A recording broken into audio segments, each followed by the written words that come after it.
You don't think what? I don't think it's been filming our little opening. Ah. A little background music. All right, ready? Play some Lucy's music. Welcome to Books You Never Read. Except for those we have. That was a quick win.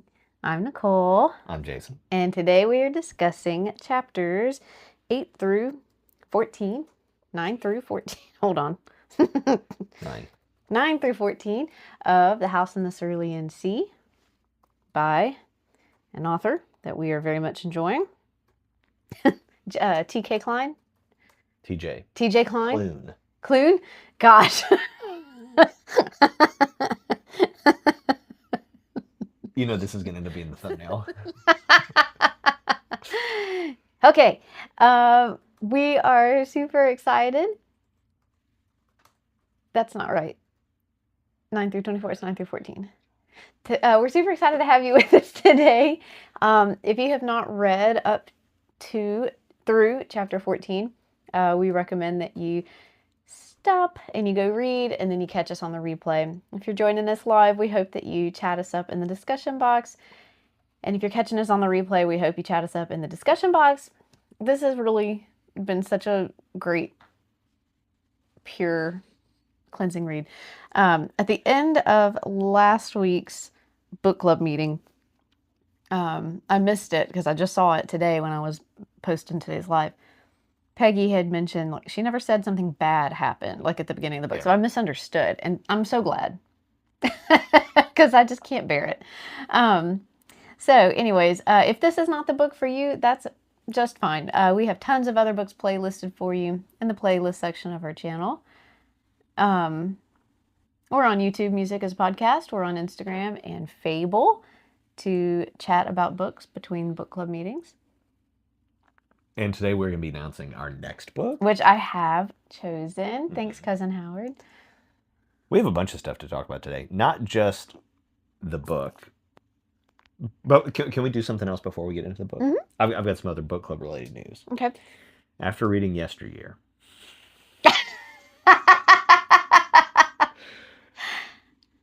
I feel like Nicole took the wrong message from Yesteryear. I've been wanting to do this. This had nothing to do with Yesteryear. It has. I've never heard of this. Nicole I've had this saved has decided for 3 years that she is now making her own flour on the KitchenAid.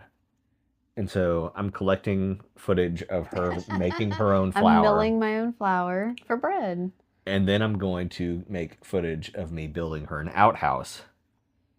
Because I see where this is going. Anyway, so if y'all don't hear from us, it's because... It's because we've yesteryeared. We've no spoilers. yesteryeared ourselves. No. Sorry about that. I've had this plan for 3 years, and I'm just finally doing something about it. In other news, we also saw The Odyssey yesterday. And it was really good. It was really good. We had a good time. It was as long as reading the book. That's not true. I took a nap. She did. That's true. Anyway. During the siege of Troy. Yeah. And when I woke up, they were still sieging. I didn't miss anything. Well, it took a long time. It took a long time. Anyway. It was a great nap. So... What are we talking about now? Shelby is saying this book should be for everyone. I was just being nice when I said that. Like, if this book isn't for you, but like, are you even supposed to be on our channel if this book isn't for you? Yeah. No. So we actually really agree with that. And I think one of the things I told Nicole yesterday was what I really like about this book is like I don't feel like it really beats you over the head. Because like it's obviously a book about like inclusion and caring for people, and that topic necessarily can get like it just gets preachy sometimes, and sometimes it needs to be preached, and that be what it be. But sometimes people don't want to have that. Just like there are people who feel like they are good people, they don't want to get preached at, and this is like such a nice, subtle, feels good way to not say like, hey, you're doing it wrong, but like don't forget how to do it right. You know what I mean? And for me, the character that represents that the most currently is actually like not Linus, because I think Linus falls into that category of people who like thinks he's doing it right, but like might could get preached at. because he's part of this organization that is perhaps not doing so great. But it's the mayor. You know, Mm, the mayor represents the mm-hmm, kind of person I want in my life. mm-hmm. And she was like a little, set off a little bit whenever the It was like surprised, taken yeah, aback. Like she said, it was out of sight, out of mind, and right. that is a trap that we all fall into. And she acknowledged it immediately, and then is taking action to to to stop that. Yeah. And that is what makes a person good. It doesn't mean that we do everything right all the time. It means we acknowledge when we haven't done it right, Right, and right, then take steps to fix that. right. I do like that about this book. It makes it easy. Yeah. Kindness is the default choice here. And I had a lot of anxiety with the trip, the adventure into town. And you really saw Arthur, who has been, seemed so tall and so confident, shrink a little smaller as he had to take the kids into town because of the fear he has for what they'll encounter from the townspeople. This is out of his control. He can't control the environment and he can't control the people. But that is so important, right? Of course we want to protect our people and we want to insulate them, but we are not protecting them if we don't teach them how to have the skills themselves to buffer themselves against the damage that they're going to come across in the world, because we all face that.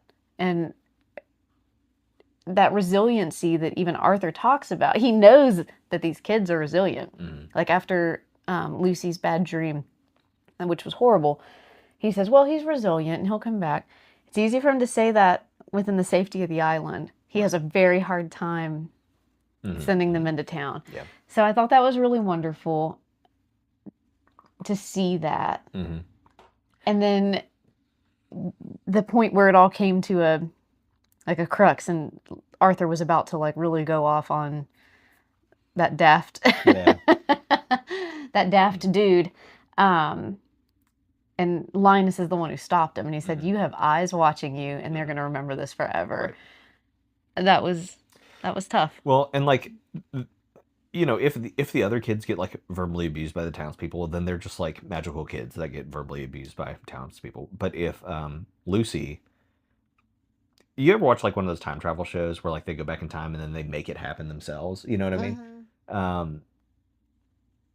I almost like felt that way about this. Like, what if Lucy gets out, realizes that people are terrible, and that is what makes him be like, maybe being the Antichrist is like a good thing. Maybe we should like purge the world in a fire. You know what I mean? Like that could happen.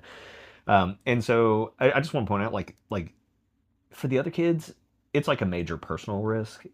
But for Lucy to go out there and like meet everybody and not be sheltered, it's a major risk for us. Yeah, he was like, he didn't kill anyone this time. Like, yeah. He killed someone before.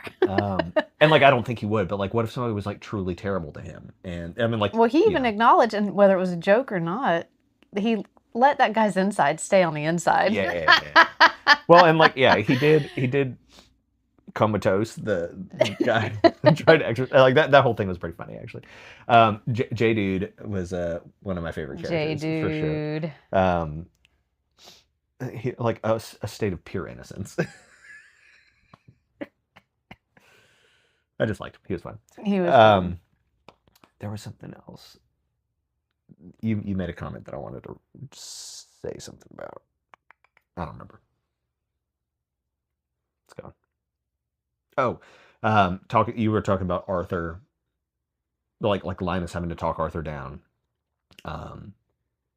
We're all on board with what Arthur is, right? Do you know what he is? Yeah. What is he? He's the Phoenix from his story in the first part. Was there a story? I missed that.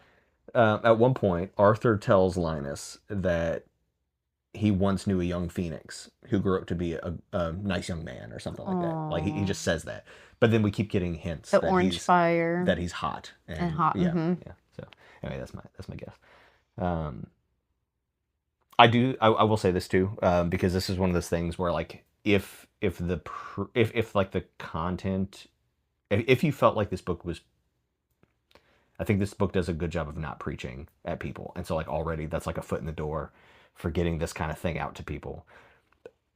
I see the relationship between Linus and Arthur being like another potential stumbling block for just like average people, right? They Mm. like, you know what I mean? Just because like it's a gay romance and people are like, oh, That's so sweet. it's just done in it's just subtle and it just is what it is in the same way that like any story could be.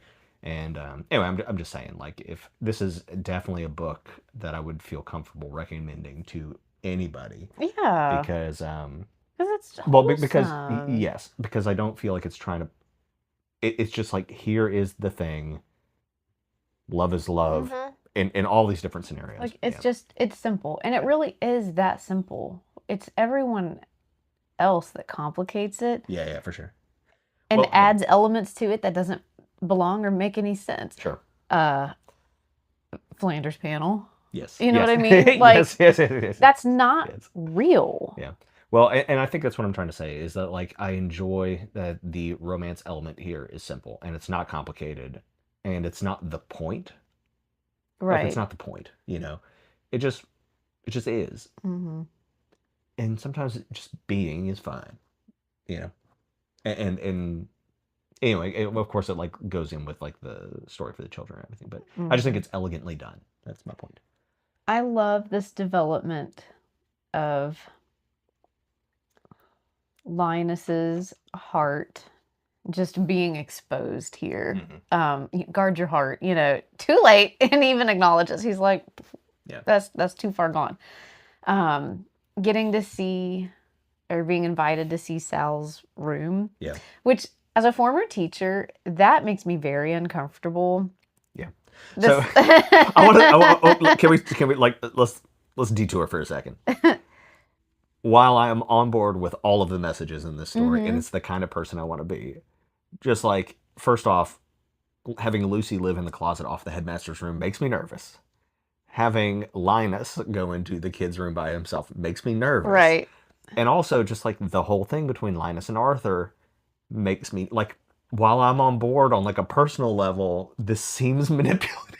And like, I don't think Right. Arthur would, but like, my man, Right. come on. We're hoping that we're in as sweet and pure of a world as is being built for us, but there is part of my brain that's like, this could go so bad. Hmm. Everyone could get in trouble here. Um, Sal's room and the way that Arthur approached this conversation with Sal about you could move your desk against the Hmm. window and see the outside world Hmm. if you want to. And Yeah. if it's too distracting, you can move it back in the closet. Hmm. Like that's fine. And he has the same conversation with him after they're verbally accosted by the ice cream man Hmm. and Sal turns into his little dog form.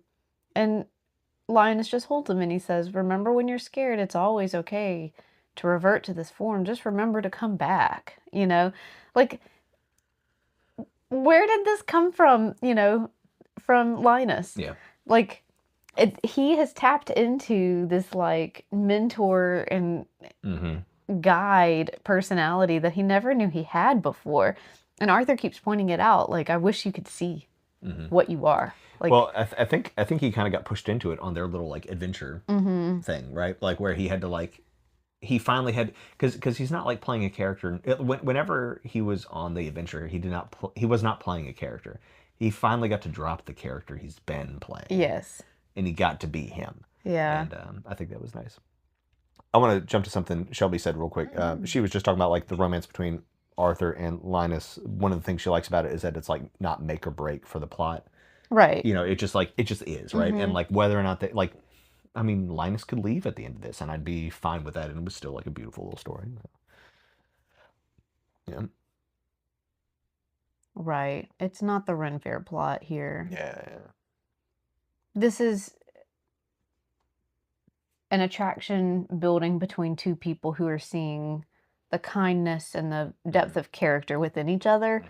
And that's really beautiful. That is what relationships are. Yep. And that doesn't mean they're permanent and it doesn't mean Yeah. anything, but it's beautiful and wonderful. I also like that both of their physical descriptions are just like, yeah, like Linus is pudgy and keeps getting referred to as such, and now he's making jokes about it, which I think is fun. He's like, well, I've got this tie But then around me, but I Arthur has deserve like some mint ice has cream. pants that are too Too short short. and his little purple socks. And Helen says she was like, he was like that as a child. It's He's just cute. always been a little man. It's I cute. thought that was funny. Ugh. But it's so just like endearing, you know? Yeah. Ugh. Anyway. I almost cried in Sal's room and almost cried with Sal coming out of the like bathroom with the ice cream parlor. Nicole cries about dogs. Oh, She cried on the for the Odyssey dude. yesterday for the dog part too. And I knew I would. I cried in the book. Anyway. Okay, so anyway, don't get me crying. I feel like there's only one other episode of book club that I've cried on, and it was West with Giraffes. The red. Somebody was talking about like whenever what's the little gnome girl's name? Y'all just said it. Her Talia. name, yeah. When Talia is like talking to the little girl through the window, and then her mom's like, ah, you freak, go away, whatever. And Talia's like, no, it's okay. Like the girl is good, her mom is bad. And it just makes me think about like generally we are taught to hate and to fear, like, and sure we have like some baked in hate and fear, like a little, but we capitalize on that, and the way, and like her mom wasn't like trying to teach that girl anything, but she did, and I've been thinking about that scene a lot because I listened to it on the way home from work after having taught a lesson about like hate crimes and just like how do we get to this point, and like why are people like this, and part of, I can't remember now who wrote the book, but part of that talk was about just like how much we have in common compared to how much we have different, and so like for example, you might have people that are two different skin tones, but they have the same fingers, they have the same insides, we have the same, we share the same planet, we all have kids, we all have parents, we want to feed ourselves, we 99.9%. We all want to grind our own flour and make our own bread. Some of us are different. 99.9% of us is the same as everybody else, and we focus on like these little differences, and it's like a shift in focus, and that's what's beautiful about Helen, I think, is because there is more than 99.9% different between Talia and Helen, not by much, but there is, but Helen is able to focus on their love of gardening and and all that, and common ground. And it's natural for us, I think, to focus on the differences between people because we are built to parse things and separate things and categorize things. But when you can learn to shift that focus and just be like, oh, that's another person. They probably feel just like I feel and want the same things I want. I think it's really nice. Yeah. Yeah. About that, the kids with their hands on the glass. In Fable, Peggy said kids aren't born with hate, they learn it. And Shelby says Helen for mayor. And daft little B word would be her campaign slogan. Fair enough. So when we left off, we're really hitting like what's going to be the climax, like what's going to happen. It's like Linus's choice, or extremely upper management gets involved and tries to force him to do something. Or there's going to be this reveal about Parnassus, and it could be all of them. Or what, did Parnassus do something as a child, that was, yeah. But we've got the key to the basement. Oh, yeah, I forgot about that. We have the key? From they where? Sent it. Extremely upper management sent it to him. Yeah. Yep. He said, and down in this basement, you'll find all the secrets of Parnassi and expose who he really is. Interesting. Yep. So, I think that Linus should just talk to Parnassi. Just be like, what's in the basement and why is it locked? Sure. And I have a key and I've been told to look at it. So do you want to tell me anything before I go in there? Yeah, makes sense. Because, like, let's face it, objectivity is through the window now. Yeah, we lost that bit. And so Linus just has to go with his own instincts here. He obviously sees the children are safe. Right. The children are protected. Right. They are thriving in this house. They are learning how to use their gifts and control some of the things that might get them into trouble. Mm-hmm. They're learning how to become something that they care about with, like, our little porter, you know. Mm-hmm. Hello. I love that. What was it? He gave, like, a compliment. He said, "Oh, you look so nice today." Yeah. And he's like, "Put your hand away. You don't get a tip for that." Yeah. I really, whenever they get on the island and he sees the bellhop, they describe, like, his lips being stuck to the window of the car, and he's just like fogging up the glass. And as soon as he bought Talia's little shovels, I was like, he's in trouble now. He's going to be buying all his money. He's going to these kids now. Once you start, that's it. Peggy, could you remind me what Sue's guess is? She's not here with us today, and she may not be here with us next week. What was the guess? Sue didn't really say. She just says she thinks she knows where this is going. Okay, I'll have to give her a call and ask her. And she actually told me the other day that she was further ahead than we are. Okay. So because she knew she wouldn't be here. Oop. We'll figure that out. But yeah, kids say the darndest things. I mean, like 2 seconds into being around other people, and these kids are just spouting off all kinds of things that they don't need to be saying. When they're at the hardware store and they tell Helen, like, that Linus is, like, senile and he's losing his mind, I just thought that was so funny because that's some stuff kids would absolutely do. Yeah. That's so funny. Yeah, she didn't tell us what the guess was, just that she thinks she knows how it's going. Okay. Being invited into Chapel White's home. Mm-hmm. The kids have been invited in. That was their first time. Yeah. And so is Linus. Mm-hmm. I like that he, like, waited at the door, though, to make sure that he really, like, the consent of it, I thought was, and, like, again, that's just such an elegant way of teaching sort of, like, that concept without it being like, and then you should wait for somebody, right? Like, he just, it's there, it's smooth, it fits. And you see his thought process, too, which I liked. It was, I know something about what's important to this person, and I'm going to make sure that I respect that. Right.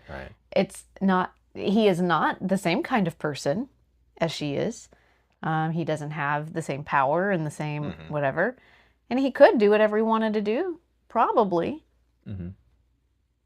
But he chose. Yeah. He chose to be respectful, to think about how it would feel for her if he didn't wait for her permission.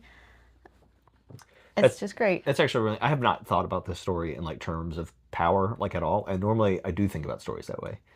And you're right, like, all these people and children have power.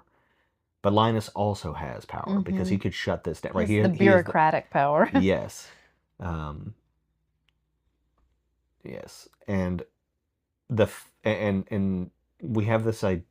And, I have this, like, idea that power should be used for those who don't have it, right? Like, otherwise, like, what's the point? But a lot of people have this idea that power is used to break and destroy, and like, they have no other way of using it other than, like, as a blunt instrument. But just like the little sprite can make the flower, can Linus use his power to grow something and to create excess, right? Like, that's this whole concept is that's what power is for. And he has the power of empathy, of kindness, of respect, open-mindedness.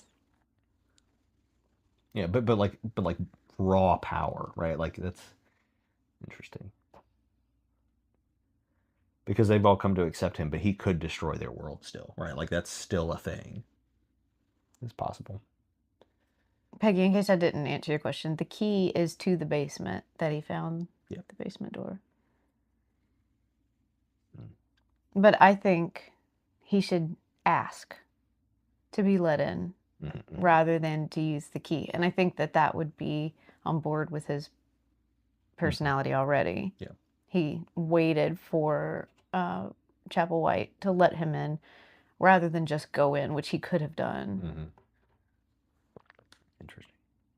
Right, yeah, power should be used to empower, right? Like, use your strength to empower others to use theirs. Well, to multiply. Yeah. Not just exert control. Rather than divide. And we even see that in the ice cream shop. I think that Linus, when he was calming Arthur down, was telling him, it's not fair, but he does have the right to refuse us, and we have to accept that. You know, and then the mayor popped in and was like, I'll scoop your ice cream, go to the back, you know. And so it worked out. Yeah. But again, we could have let Arthur get out of control and exert that power and force that man to give ice cream. Linus could have chosen to, right, you're going to dish up this ice cream, yeah, you know, and really make a big fuss about it and let the kids get out of control and right, steal their ice cream. But they didn't, because the power here is in showing that we're all human. We all deserve basic respect. And if that guy is going to say, you can't be here and I'm not going to serve you, then you have to say, we'll go somewhere else. Yeah. You know, it's not fair and it's not right, but neither is bullying your way, you know. But Helen does it. To get what you want. Well, she just stepped in. That was different. Maybe. She's the mayor. That's true. And threatened to shut him down. Yeah, I'm just saying. Right. Right. But, you know, like, she's in a position where she could do that. Right.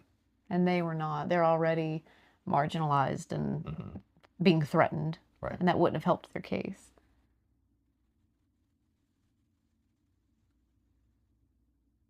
Peggy says, if you think about the posters around town, their social commentary for today's world is about division, not unity, and finding common ground. You see the common ground in human connections. Yeah. Yeah, if you see something, say something. That reminded me of something. Can I read that again? Well, and I think that we just don't have... Yeah, and like it's so hard to be terrible to somebody when you know them. You know what I mean? Right. Like once you get to know people, then you're like, oh, they're people, right? Then you can see the common ground that you have between them. And we see Linus kind of notice that about himself towards Lucy. He'll notice, like, that phrase didn't scare me as much as it once would have. Or he'll kind of catch himself laughing at something that Lucy does. But it's because he knows him now. Yeah. And it's broken a barrier between them.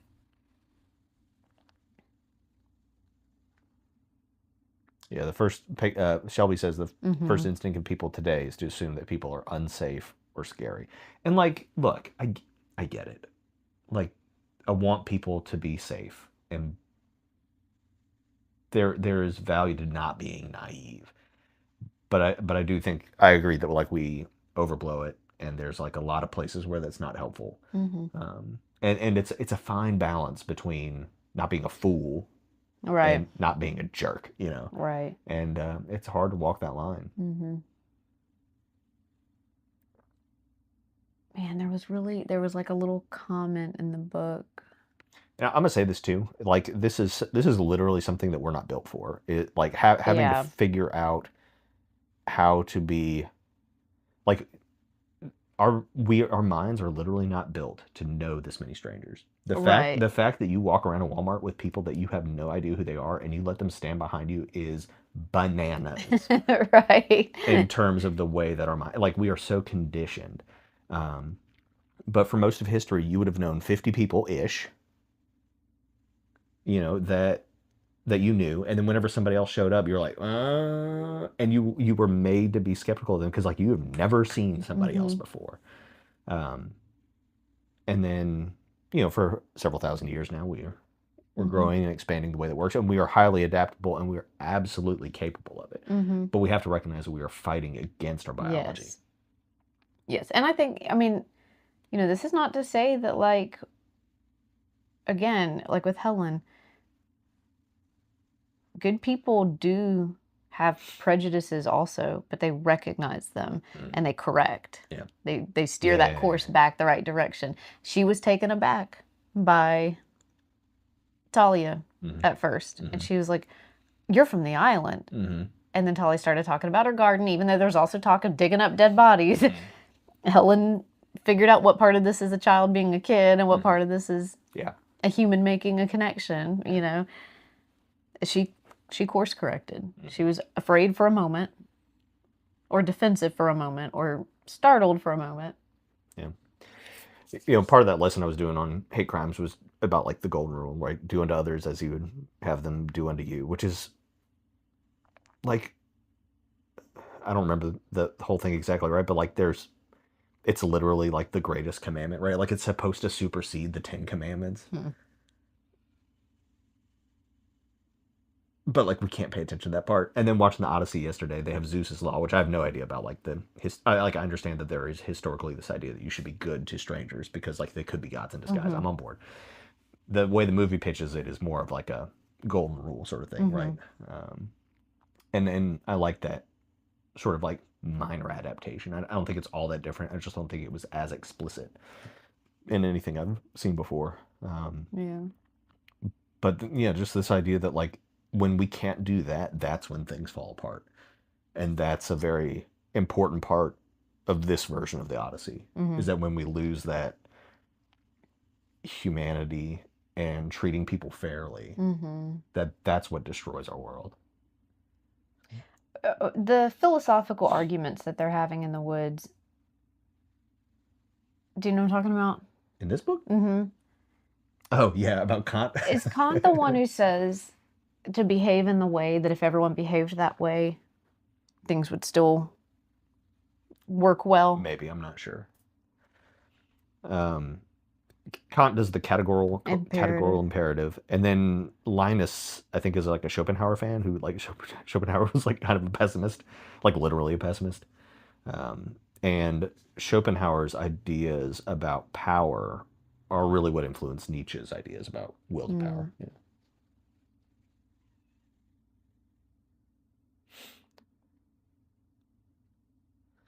He says, the idea that outsiders and new people are bad and scary, I hate that. I experience that, and it's hurtful and exclusive and ostracizing and feels awful and lonely. Shelby says it's hard to change that assumption, but I think not impossible.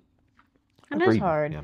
And it bends your brain in funny ways, you know, and you feel that, this like, I fear this person, but I'm seeing that they're good, right? That they could be a friend. And you have that like cognitive dissonance almost, but towards people. But it's so important. I mean, the world is just getting smaller and smaller with technology and the way that we can communicate. At Exhibit A, right? Like, you know, with our first book, we were talking with a bunch of people from China who were reading Three Body Problem. Yeah. That was so cool. Yeah. It was so cool. Yeah. And so, I mean, we just have to remember that, like, the world is small now. And there's room for all of us, and we're not being threatened. But it's also so easy for us to get on the internet and see somebody who looks a certain way or talks a certain way or believes a certain way do something terrible. And then we're all just like, those people are terrible. And then we don't go outside of our houses to actually have those positive interactions. When you leave your home, most of the interactions you have every single day are safe and normal and fine. Yes. But again, because of the way we are wired, when somebody like yells at you in Walmart because your card isn't right, like, I don't know, fill in the blank, right? That's the thing that sticks with you. Yep. And that's fine, because that's how we survive. Right. That is a perfectly normal, it makes sense. Yeah. But we have to, like, you almost have to like ritualize remembering the positive and the normal, and like making sure that you take the time to do that to outweigh the scary bad things, because they're such a minor part of our experience, but they get overblown mentally. Right, because your brain is registering that as danger, you know, and that's a powerful little indicator. It's very much like walking the dog. We've had very few bad interactions, but those couple of interactions make us not want to do that because it's too scary, you know? Yeah. It's anything, right? Like that's and not just behavioral modification. Like it's the power over Yeah. your monkey brain. Mm-hmm. Like you're in fight or flight, but you also logically know you're safe. Like Right. everything's fine, Right. and you have to fight against that. Yeah.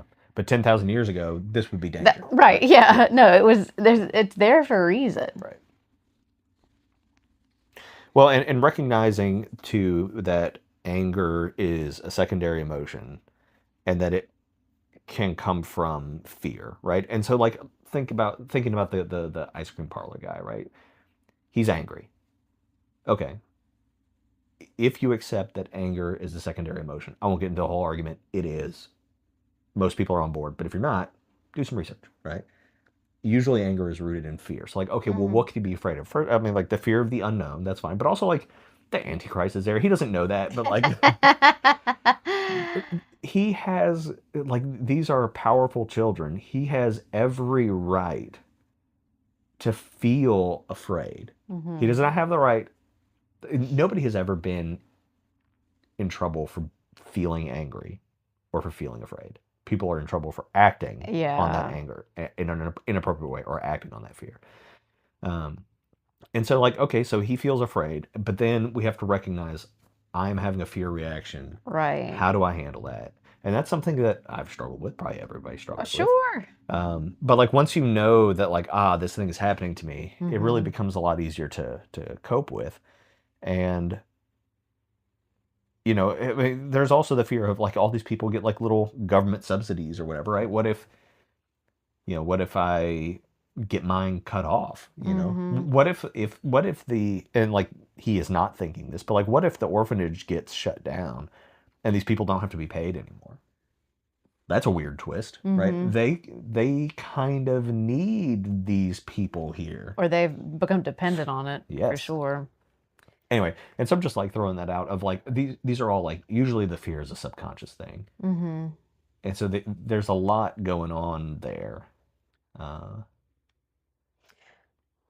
To shift the topic a little bit, if that's okay. Yeah. In our previous reading, we were talking about how Linus is unfamiliar with what happens to these kids after the orphanage. And Arthur, I think we all agree, is doing such a wonderful job. He's teaching them a 6-year-old's understanding capacity for philosophy and emotional intelligence and using our strengths and lifting each other up. He's supporting all of these foundational elements for building a healthy individual, and it's wonderful. Arthur in part 1, or Linus in part 1, no clue, no thought to what happens to these kids in the real world. But here in part 2 is the one who says, let's let them step into the real world. And I think that that's really interesting. Yeah. Sure. Like to help build the whole kid. You can't just have it in this environment where it's safe. We have to be able to, kind of like stoicism, right? It's easy to be stoic when everything's going good. Right. But we've got to test it and we've got to exercise it, right? And not the kind of exercise that dude tried to do in the back room and got himself almost inside outed. Yeah. J-Bone. This is just, there's so much to talk about in this book. Yeah, we've gone almost 40 minutes. It's so funny because it ultimately is very simple. And it's a short book, honestly. Yeah. I mean, you could knock it out in a day. Yeah. But we're getting so much out of it.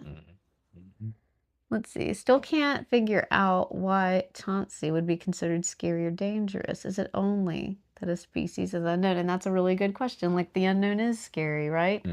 I think that's... Just because he looks weird. Right. And he's running around naked all the time. That's funny. And he's like, I've never considered that, but now I can't unconsider it. This child is naked. Yep.